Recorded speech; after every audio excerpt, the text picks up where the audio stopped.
নমস্কার। আমরা কেন উপনিষদ নিয়ে আলোচনা করছিলাম। এর আগের পর্বে 14 নম্বর শ্লোক পর্যন্ত আলোচনা করেছিলাম। আজ 15 নম্বর শ্লোক থেকে তৃতীয় খণ্ড, প্রথম ও দ্বিতীয় খণ্ড শেষ হয়েছে, তৃতীয় খণ্ড 4টি খণ্ডে এই উপনিষদ, খুব ছোট উপনিষদ, 35-36টা শ্লোক আছে। এই 15 নম্বর শ্লোক থেকে তৃতীয় খণ্ড শুরু হলো।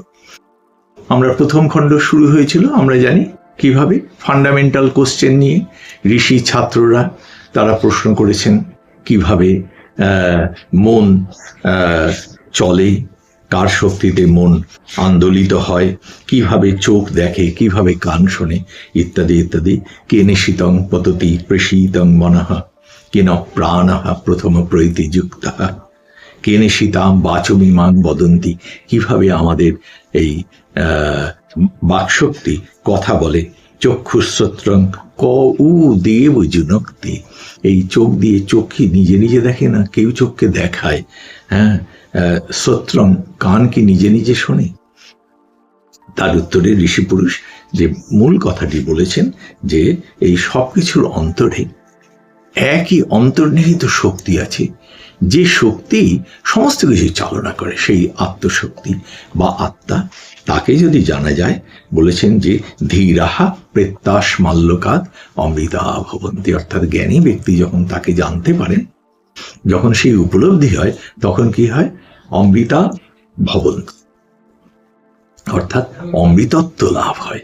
সেই আত্মা যে চিরন্তন, চিরকালীন, হ্যাঁ, এবং আনন্দময়, সচ্চিদ আনন্দ, যেটা আত্মার স্বরূপ, ব্রহ্মের স্বরূপ, সেই উপলব্ধি হয়। সেই কথা তারপরে আরো বিস্তারিতভাবে আমরা আলোচনা করেছি। বিভিন্ন শ্লোকে ঋষি পুরুষ বুঝিয়েছেন ছাত্রদের, বোঝাবার পরে সেই যে মূল বক্তব্য, সেটাকে এবার উনি একটা খুব সুন্দর কাহিনীর ভেতর দিয়ে বোঝাচ্ছেন। এই যে গল্প বলে বোঝানো, এটা ভীষণ একটা আকর্ষণীয় পদ্ধতি। আমরা যখন ছেলেবেলায় স্কুলে পড়তাম, তখন যে মাস্টারমশাই আমাদের পড়াতে পড়াতে নানান গল্প বলে পড়ার জিনিসটা বোঝাতেন, তারা আমাদের কত প্রিয় হতেন, আর আমাদের কি ভালোই না লাগতো, সেটা আমরা কোনোদিন ভুলতে পারতাম না। তো এই প্রথাটা সেই উপনিষদের কালেও ছিল। উপনিষদের মধ্যেও আমরা বিভিন্ন জায়গায় কাহিনী কিছু কিছু দেখতে পাই। এই উপনিষদের একটি কাহিনী আছে। সেই কাহিনীটি কি? কাহিনীটি হচ্ছে যে 3 জন দেবতা, তাদের সঙ্গে অসুরদের যুদ্ধ হয়েছে। যুদ্ধে দেবতারাই জয়লাভ করেন, কিন্তু জয়ের পরে তারা মনে করে যে আমাদের শক্তিতে, অর্থাৎ দেবতারা তাদের নিজেদের শক্তিতেই এই জয়লাভ করেছেন। ঠিক মানুষের মতো, তারা কিন্তু দেবতা, তারা মানুষের থেকে অনেক ঊর্ধ্বে, অনেক সাধনার দ্বারা তারা দেবতা হয়েছেন। কিন্তু দেবতা হলেও তাদের মধ্যে সেই ভাবনাটা শুদ্ধ অবস্থায় নেই।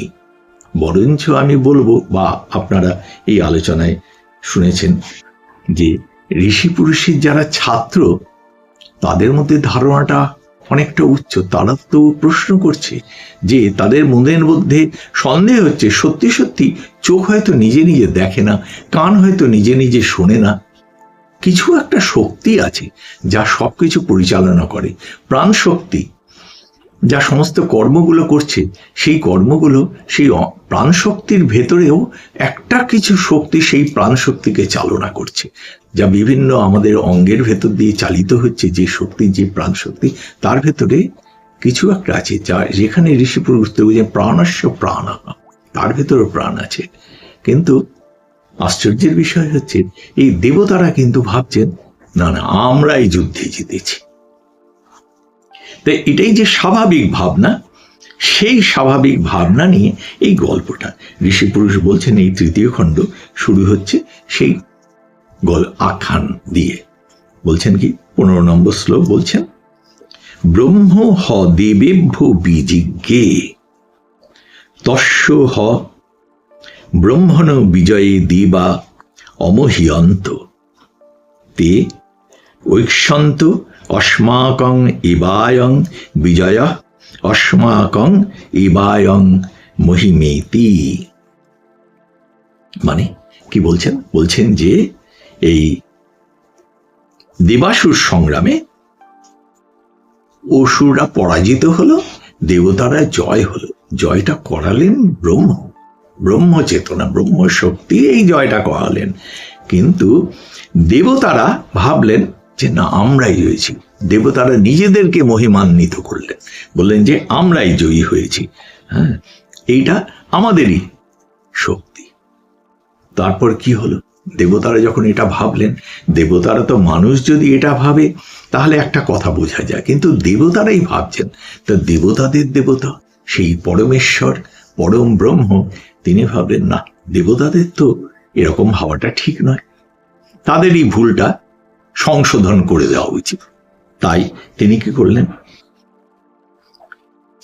এই দ্বিতীয় শ্লোকে 16 নম্বর শ্লোক হচ্ছে তদ্ধৈষাং বিযজ্ঞ, তদ্ধৈষাং বিযজ্ঞ দেভ্য হ প্রাদুর্বভূব তথন বেজানত কিমিদং যক্ষমিতি।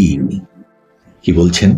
বলছেন ব্রহ্ম, হ্যাঁ, ব্রহ্ম যখন এইটা জানলেন যে এরকম দেবতারা অভিমান করছে, ভুল অভিমান করছে, এবং তার মনে হলে সেই ভুল সংশোধন করা হয়েছে, তখন তিনি তাদের সম্মুখে আবির্ভূত হলেন। পরম সেই সুপ্রিম কনসাসনেস, পরম চৈতন্য সত্তা। কিভাবে আবির্ভূত হলেন উনি? তিনি স্বভাবত অরূপ, কিন্তু তিনি তো যে কোনো রূপই ধরতে পারেন। তিনি কোন রূপে আবির্ভূত হলেন? তিনি আবির্ভূত হলেন যক্ষ রূপে। যক্ষ রূপটাকে এই আমরা জানি, আমরা যারা পুরাণ সম্পর্কে সামান্য একটু ধারণা হয়েছে, আমরা দেখেছি যে পুরাণে আমাদের চেতনার বিভিন্ন স্তরে বিভিন্ন প্রাণ শক্তির সত্তার বর্ণনা আছে। বিভিন্ন সত্তা, আমাদের এই চেতনা স্তরে আমরা মনুষ্য সত্তা, তেমনি আমাদের থেকে একটু ঊর্ধ্ব চেতনা স্তরে যক্ষ, মানুষের থেকে ঊর্ধ্ব চেতনা স্তরে উনি যক্ষ রূপে আবির্ভূত হলেন। কে আবির্ভূত হলেন? কিন্তু সেই পরম চৈতন্য সত্তা ব্রহ্ম, তাদের সামনে আবির্ভূত হলেন। তারা দেখলো এই দেবতারা কারা? দেবতারা 3 দেবতা, তাদের মধ্যেই এই ঘটনাটি। 3 দেবতা হলেন অগ্নিদেব, বায়ুর দেবতা, আর হলেন ইন্দ্রদেব, যিনি স্বর্গরাজ্যের অধিপতি, দেবতাদের রাজা। 3 দেবতা তাদের সামনে যক্ষ রূপে আবির্ভূত হলেন। দেবতারা জানেন না যে পরম ব্রহ্মই এখানে যক্ষ রূপে এসেছেন। দেবতারা দেখলেন যে তাদের সামনে একজন যক্ষ এসে উপস্থিত হয়েছেন। তখন তারা নিজেদের মধ্যে আলোচনা করছে, সেই 3 দেবতা। 17 নম্বর শ্লোক তে অগ্নিম অব্রুবন, তে অগ্নিম অব্রুবন। তারা তখন তাদের মধ্যে ওই বাকি 2 জন তারা অগ্নিদেবকে বললেন কি? তাকে বললেন জাত বেদ ইতদ বিজানিহি। অগ্নিকে বললেন তুমি তো জাত বেদ, অর্থাৎ তুমি জন্মসূত্রেই প্রাজ্ঞ, সমস্ত জ্ঞান তোমার মধ্যে আছে। সুতরাং এই যে যক্ষ এসেছে, কে বলতো? তাকে তুমি গিয়ে জেনে এসো, অবগত হও। হ্যাঁ, বলছেন কিমে তৎ যক্ষমিতি, অর্থাৎ এই যক্ষটি কে? হুইসি, যে একজন বিশেষ একজন ব্যক্তি, যক্ষরূপী ব্যক্তি আমাদের সামনে এসেছেন, তার পরিচয় নাও। তখন অগ্নি কি বললেন তথেতি, অর্থাৎ বেশ তাই হোক, আমি একাই যাই, গিয়ে প্রশ্ন করি, জানি। তখন অগ্নি তাদের কাছে গেলেন। 18 নম্বর শ্লোকে ঋষিপুরুষ লিখছেন তৎ অভ্যদ্রবৎ, অর্থাৎ তাদের নিকটে উনি গেলেন। তৎ অভ্যবদৎ, তাদের কাছে গেলেন এবং তার কাছে গেলেন সেই যক্ষের, আর তাকে গিয়ে বললেন। কি বললেন? একজনের কাছে গেলে আমরা যেমন কেউ দাঁড়িয়ে থাকে, তার সামনে আমরা যদি অপরিচিত ব্যক্তি গিয়ে আমরা বলি নমস্কার, আমি অমুক, হ্যাঁ, বলে নিজের পরিচয় দিয়ে তার পরিচয় জানতে চাই। অগ্নি ঠিক সেই রকম, সেই আমাদের যে মানবিক শিষ্টাচার, সেটা দৈব জগতেও সেই শিষ্টাচার পালন করছেন। অগ্নি গিয়ে কাছে গেলেন, গিয়ে বললেন কি, বললেন অগ্নির বা অহমস্মি ইতি ব্রবীত। হ্যাঁ, অগ্নির বা অগ্নি বললেন অহমস্মি ইতি ব্রবীত। তিনি বললেন কি, বললেন অগ্নি বললেন যে আমি হচ্ছি অগ্নি, অগ্নিদেব, আমি হচ্ছি অগ্নিদেব। জাত বেদা বা অহম অস্মি ইতি, আমি জাত বেদা, আমি আমার যেমন কারোর পরিচয় বলেন আমি একজন জাজ, বা আমি একজন বড় মিলিটারি অফিসার, বা আমি একজন গভর্নমেন্টের খুব বড় অফিসার, বলছি আমি এরকম ডেপুটি সেক্রেটারি, কি আমি সেক্রেটারি, হ্যাঁ আমি একদম জাজ, নমস্কার, আমি আমার নিজের পরিচয় দিই, তো নিজের পরিচয়টা দিয়ে নিজের গুরুত্বটা তাকে বুঝবে, যিনি যার পরিচয় জানতে চাইছি। সেই অগ্নিদেব তিনি একদম নিজের পরিচয় দিচ্ছেন, বলছেন আমি অগ্নি, অগ্নির বা, আমি অগ্নি, হ্যাঁ আমি জাত বেদা, অর্থাৎ আমি সেই সর্বজ্ঞ, জন্ম থেকেই আমি সর্বজ্ঞ, হ্যাঁ অহম অস্মি ইতি, আমি এইরূপ। এইবারে যক্ষ তখন বললেন তার উত্তরে 19 নম্বর শ্লোক, যক্ষ কি বললেন, যক্ষ বললেন তস্মিন তৈ কিং বীর্যমিতি। ও তুমি তো খুব একজন শ্রেষ্ঠ ব্যক্তি, তা তোমার কি কি শক্তি, অর্থাৎ তোমার আর কি কি পরিচয়। আমরা হলে আজকের দিনে বলি কোথায় থাকেন, হ্যাঁ আপনি কি করেন, ইত্যাদি ইত্যাদি। আজ থেকে হাজার হাজার বছর আগের তখনকার সংস্কৃতি সংস্কার অনুযায়ী দেবতারাও সেরকম বলছেন। দেবতা তখন যক্ষ বলছেন অগ্নিদেবকে যে কি বললেন, বললেন তস্মিন তৈ কিং বীর্যমিতি, তোমার কি কি, তোমার কোয়ালিটিস, তোমার কি কি স্ট্রেংথ, তোমার পরিচয় দাও, এই হচ্ছে আসল কথা।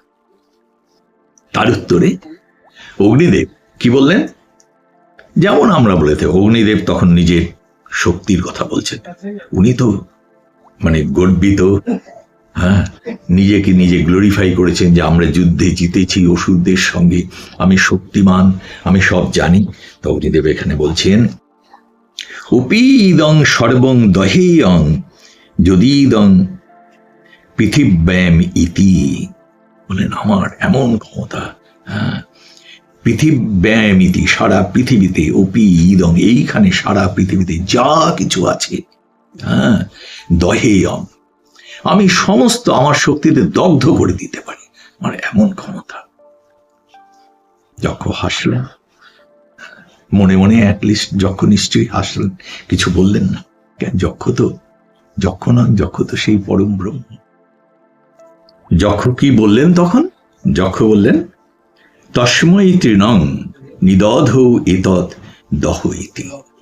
ও তাই তুমি সারা পৃথিবী পুড়িয়ে ফেলতে পারো, দহন করতে পারো, বলে তুমি এই তৃণটিকে দহন করো। একটি ঘাসের এক টুকরো ঘাস নিয়ে, তৃণ নিয়ে উনি অগ্নিদেবকে দিলেন যে তুমি এটা দহন করো।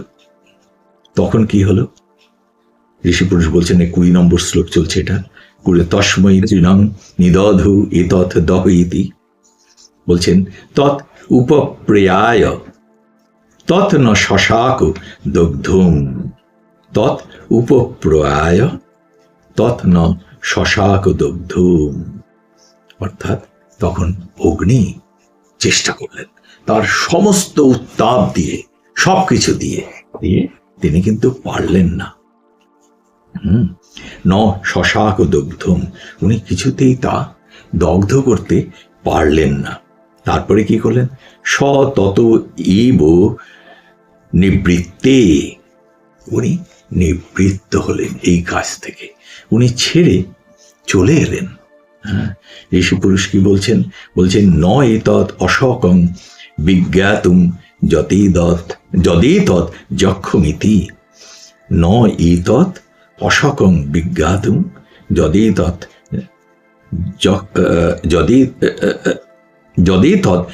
যক্ষমিতি, নয়েতৎ অশকং বিজ্ঞাতুম যদেতৎ যক্ষমিতি। হ্যাঁ, কি বললেন, বললেন যে আমি আর এটা জানতে পারলাম না। হ্যাঁ, যে কি জানতে পারলেন না? এই যে যক্ষম ইতি, অর্থাৎ এই যক্ষ কি, তাকে জানার জন্য এই বায়ুদেব আর ইন্দ্র অগ্নিকে পাঠিয়েছিলেন অনেক উৎসাহ নিয়ে, অনেক শক্তি নিয়ে, অনেক অহংকার নিয়ে উনি এসেছিলেন। যক্ষের কাছে একটি তৃণও উনি দগ্ধ করতে পারলেন না। তার ফলে আর তো জানা হলো না। যক্ষকে যে প্রশ্ন নিয়ে এসেছিলেন, প্রশ্নটা উত্তর পেলেন না, উত্তর আর চাইবার তার বলা যায় সাহস হলো না। উনি প্র্যাকটিক্যালি মাথা নিচু করে চলে গেলেন। কোথায় গেলেন? যেখানে ইন্দ্র বায়ুদেব রয়েছেন সেখানে চলে গেলেন। গিয়ে সেখানে এবারে কথা হলো। তখন অগ্নি যখন এইভাবে ফেলিওর হয়ে, অসফল হয়ে ফিরে এলেন, তখন অগ্নি এবং ইন্দ্র তারা কাকে বললেন? বললেন বায়ুদেবকে বললেন, পবনদেবকে। বায়ুকে কি বললেন? 21 নম্বর শ্লোক, অথ বায়ুম অব্রুবন, অর্থাৎ এবার অথ মানে এই এখন এই অগ্নির ফেলিওরের পরে বায়ুদেবকে তারা বললেন, কি বললেন? বললেন বায়ুবেতদ বিজানিহি, বায়ুবেতদ বিজানিহি, হে বায়ু দেবতা, তুমি এবার একটু চেষ্টা করো, বিজানিহি, তুমি তাকে জানতে চেষ্টা করো। এই যক্ষ কে? এই যক্ষ কে? বলছেন কিমেদদ যক্ষমিতি, মানে কে এই যক্ষ? এই যক্ষ কে, তাকে তুমি জানার চেষ্টা করো। বায়ু তখন কি বললেন? বায়ু বললেন তথেতি, অর্থাৎ বেশ তাই হোক, অগ্নি পারেনি, এবার আমি দেখি।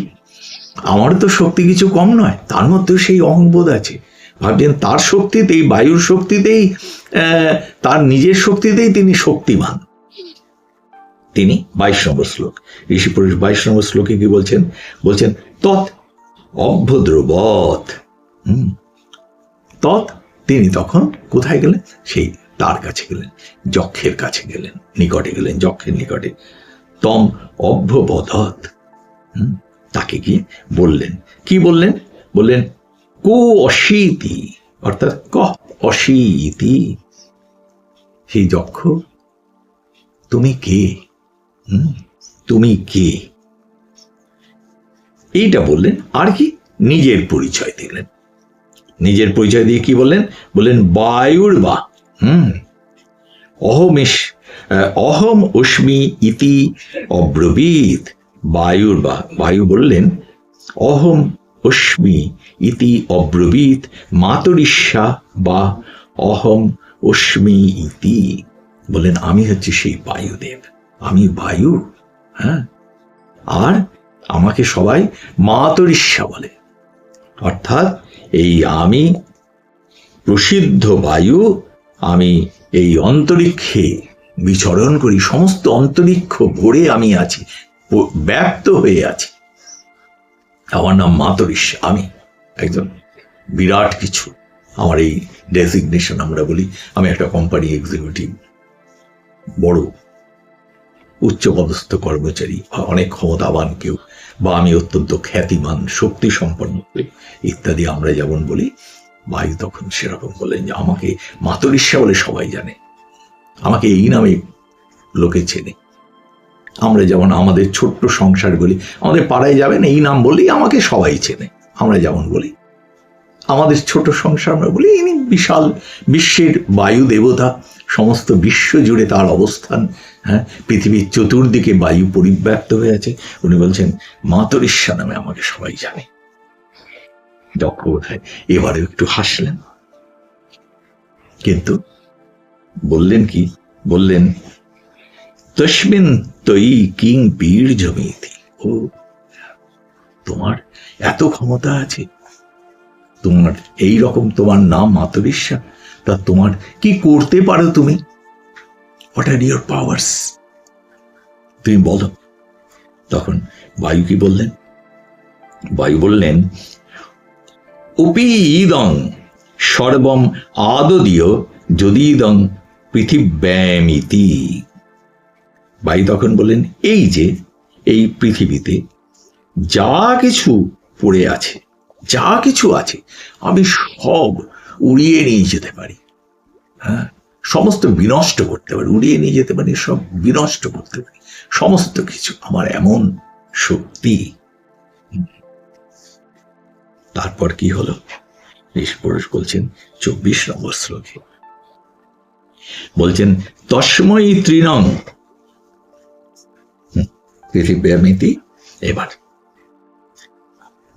তস্মৈ তৃণং নিদধু আদস্য ইতি। তখন বলছেন এতৎ আদৎ স ইতি, বললেন বেশ, তুমি তাহলে এই তৃণটি গ্রহণ করো। এই যে নিয়ার বললেন না যেটা আমি তোমার আগে অগ্নিকে দিয়েছিলাম, উনি বললেন এই তৃণটি তুমি গ্রহণ করো। তুমি যখন সমস্তই এইভাবে উড়িয়ে দিতে পারো, তার কি পরে কি বলছেন ঋষিপুরুষ? বলছেন তৎ উপপ্রিয়ায় সর্বজবেন। বায়ু তো তখন খুব উৎসাহী হয়ে তার কাছে গেলেন, তৃণটি গ্রহণ করলেন, কিন্তু করে কি করলেন? তৎ ন শশাক আদাতুম, তৎ ন শশাক আদাতুম, অর্থাৎ তিনি তাকে আর হাওয়া দিয়ে উড়িয়ে দেওয়া দূরের কথা, গ্রহণই করতে পারলেন না। তার হাওয়াতে, তার শক্তিতে তৃণের কিছু হলো না। একটি সামান্য তৃণ কে দিচ্ছেন? পরমেশ্বর, পরম ব্রহ্ম, তারই অধীনস্থ দেবতা। তার মধ্যে অহংকার এসেছে, তার শক্তির অহংকার, ভাবছেন তিনি সর্বশক্তিমান, তিনি শক্তির উৎস। তাই পরমেশ্বর যখন বলছেন আচ্ছা এই তৃণটি তুমি উড়িয়ে দাও, উনি সেই তৃণটি গ্রহণ করতে পারলেন না, হাওয়া দিয়ে, তার শক্তি দিয়ে ওড়াতে পারলেন না। হ্যাঁ, তিনি কি বললেন? সতত ইব নিবৃতে, নিববৃতে, তৎ সতত ইব নিববৃতে। হ্যাঁ, তিনি নিবৃত হলেন তার থেকে, অর্থাৎ সেখান থেকে মাথা নিচু করে উনি ফিরে গেলেন। ফিরে গেলেন। বলছেন নৈতৎ অশকম বিজ্ঞাতুম যদি তৎ যক্ষমিতি, অর্থাৎ তিনি ও জানতে পারলেন না। তিনি গিয়ে বললেন কি? সবাইকে বললেন যে না, ন এতৎ নৈতৎ অশকম, আমি জানতে পারলাম না কে যক্ষ, কে শক্তিমান পুরুষ, যিনি একটি তৃণকে যখন উড়িয়ে দিতে বলছেন পারলাম না, আর অগ্নিদেব তাকে পোড়াতে পারলেন না। তিনি ফিরে গেলেন কাদের কাছে? যেখানে অগ্নিদেব রয়েছেন এবং ইন্দ্র রয়েছেন। তখন কি হলো? তখন দেবতারা বললেন যে কে বাকি রইল আর? তাদের ইন্দ্রদেব। ইন্দ্র এই অগ্নি এবং এই বায়ু দেবতার থেকে উচ্চতর দেবতা, সেই জন্যই তিনি রাজা। স্বাভাবিকভাবেই ইন্দ্র তাদের থেকে শক্তিতে, জ্ঞানে শ্রেষ্ঠতর, তাই তিনি স্বর্গের রাজা। তাকে তখন তারা বললেন 25 নম্বর শ্লোক, অথ ইন্দ্রম অব্রুবন। তারা ইন্দ্রকে বললেন, কি বললেন? বললেন মঘবন এতদ বিজানিহি কিমে তৎ যক্ষমিতি। বললেন যে হে ইন্দ্র, তাহলে তুমি এবারে জানার চেষ্টা করো কে কি মে তৎ যক্ষমিতি, কে যক্ষ? এই যক্ষটি কে? এত তার ক্ষমতা যে আমরা সবাই তার কাছে মাথা নত হয়ে যাচ্ছি। ইন্দ্র বললেন তথেতি, বেশ তাই হোক। তৎ অভ্যদ্রবৎ। ইন্দ্র তখন যক্ষের কাছে গেলেন। এবারে কি? এবারে একটি অভাবনীয় কাহিনী কেমন এগোচ্ছে। এবারে সেই অভাবনীয় কাহিনীর শেষ জায়গায় এসছি আমরা। যে যক্ষ যখন যক্ষের কাছে ইন্দ্র যখন গিয়ে পৌঁছলেন, তখন কি ঋষিপুরুষ বলছেন তস্মাৎ তিরোধতে, যক্ষ সেখান থেকে অদৃশ্য হয়ে গেলেন। যক্ষ কেন অদৃশ্য হয়ে গেলেন? যক্ষ তো ইন্দ্রকে পরীক্ষা করতে পারতেন। এইখানে ঋষিপুরুষের বক্তব্য কি, এই যক্ষের ভেতরে সেই অহমিকা বোধটা ছিল না।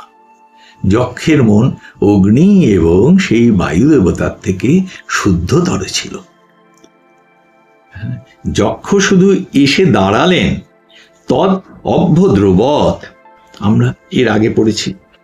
ঋষিপুরুষ বলছেন অগ্নি যখন সেখানে গেলেন, বলছেন তৎ অভ্যদ্রবৎ, সেখানে গেলেন, যাওয়ার পরে নিজের পরিচয় দিলেন। তম অভ্যবদৎ, তিনি নিজের পরিচয় দিচ্ছেন। বরুণ এই বায়ু দেবতা যখন তার কাছে গেলেন, সেই 22 নম্বর শ্লোকে তম অভ্যদ্রবৎ, তৎ অভ্যদ্রবৎ, সেখানে গেলেন এবং তারপরে হচ্ছে তম অভ্যবদৎ, তারপরে তম অভ্যবদৎ, তাকে নিজের পরিচয় দিলেন। ইন্দ্র কিন্তু এখানে তৎ অভ্যদ্রবৎ, তার কাছে গেলেন, নিজের পরিচয়টা দেওয়ার চেষ্টা করলেন না। কাছে গেলেন যখন পরিচয় দেওয়ার ইচ্ছাও প্রকাশ করলেন, তাহলে বলতেন পরিচয় দিতে গিয়ে দেখলেন উনি পরিচয় দিতে যান, অর্থাৎ আমি কি, সেই অহং উনি প্রকাশ করেননি।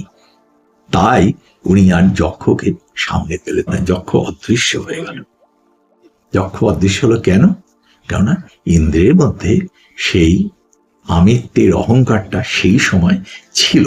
ইন্দ্র সম্পর্কে পুরাণে আমরা নানা রকম কাহিনী নানা জায়গায় পাই, সেটা সেই সব কাহিনীর সঙ্গে ইন্দ্রের চরিত্র সম্পর্কে অনেক কিছু পাই। সেটার সঙ্গে এই কেন উপনিষদে যে ইন্দ্রের এই যে কাহিনী ঋষিপুরুষ বলছেন, তাকে এক করলে ঠিক হবে না। আমরা এইটিকে একটি আলাদা কাহিনী হিসেবে দেখব। এইখানে ইন্দ্র শুদ্ধতর, এইখানে ইন্দ্র পবিত্রতর এই দুই দেবতার থেকেও। সেই জন্য ইন্দ্রের অহংকারকে নষ্ট করার আর কোনো প্রয়োজন বোধ করলেন না। পরম ঈশ্বর, পরম চেতনা, চৈতন্য সত্তা, তিনি তখন কি করলেন? চৈতন্য সত্তা তিনি তখন সেইখানে পাঠালেন কাকে? এলেন পরম ব্রহ্মময়ী এক শক্তি। সেই শক্তি হলেন উমা হৈমবতী। খুব সুন্দর ভাবে ঋষিপুরুষ তার বর্ণনা করেছেন। এই 3য় খণ্ডের শেষ শ্লোকে সেই উমা হৈমবতী, সেই ব্রহ্মময়ী শক্তি, মহেশ্বরের পত্নী উমা, তাকে বলছেন স তস্মিন ইব আকাশে, মানে সেই স তস্মিন ইব আকাশে স্ত্রিয়ম আজগাম বহু শুভমানাম উমাং হৈমবতী তাং প্রবাচ কিম ইতদ যক্ষবেতি। কি দেখলেন? ইন্দ্র তখন সেইখানে দেখলেন যে সেই আকাশে নারী রূপিণী, স্ত্রী রূপিণী, বহু শোভায় শোভান্বিতা, অপরূপা সুন্দরী, তিনি কে? উমা, মহেশ্বর পত্নী। সেই উমা আবির্ভূত হয়েছে। তাকে তখন উমা তখন আবির্ভূত হয়ে ইন্দ্রকে বলছেন, এই যক্ষ কে তুমি জানো? এই প্রশ্ন করে এরপরে উমা, সেই হৈমবতী উমা, সেই ব্রহ্মময়ী, আমরা তাকে বলি ব্রহ্মচেতনার নারী রূপ, ব্রহ্মচেতনার ক্রিয়াশীলা রূপ। আমরা বলি ব্রহ্মচেতনা বা ঐশ্বরিক চেতনা। শোক চেতনা হচ্ছে নিষ্ক্রিয়, আর সেই হচ্ছে শিবস্বরূপ। আর যখন শক্তিরূপিণী ক্রিয়াশীলা হয় সেই ব্রহ্মচেতনা, তখন তিনি শক্তিরূপিণী, তখন তিনি এই উমা হৈমবতী। আমরা কালীর মধ্যেও আমরা তাই বলি, সেই একই শক্তি ব্রহ্মময়ী। এই ব্রহ্মময়ী উমা হৈমবতী, তাকে মার্কণ্ডেয় ঋষি তার চণ্ডী স্তোত্রে কি সুন্দরভাবে বর্ণনা করেছেন। বলেছেন, বিদ্যা সমস্তা স্তবদেবী ভেদাহা। বলেছেন যে বিশ্বের যা কিছু জ্ঞান, হ্যাঁ, এই মাতো, এই ব্রহ্মময়ী যে নারীরূপী শক্তিরূপী যে ব্রহ্ম চেতনা, বলছেন সমস্ত জ্ঞান সমস্ত বিদ্যা তোমারই বিভিন্ন প্রকাশ। বলছেন স্ত্রী আহা সমস্তা সকলা জগৎসু, বিশ্বের সমস্ত নারীর মধ্যে তোমার প্রকাশ, আর সেই সমস্ত নারীর ভেতর থেকেই এই বিশ্ব প্রসূত হয়েছে। হ্যাঁ, তুমি বিশ্বের সৃষ্টি সেইখান থেকে। হ্যাঁ, বলছেন যে তয়ই গয়া পুরিতম অম্বই তৎ, বিশ্ব জগৎ তুমি একেবারে পরিপূর্ণ করে রেখেছ তোমার দ্বারাই। কাতে স্তুতিহি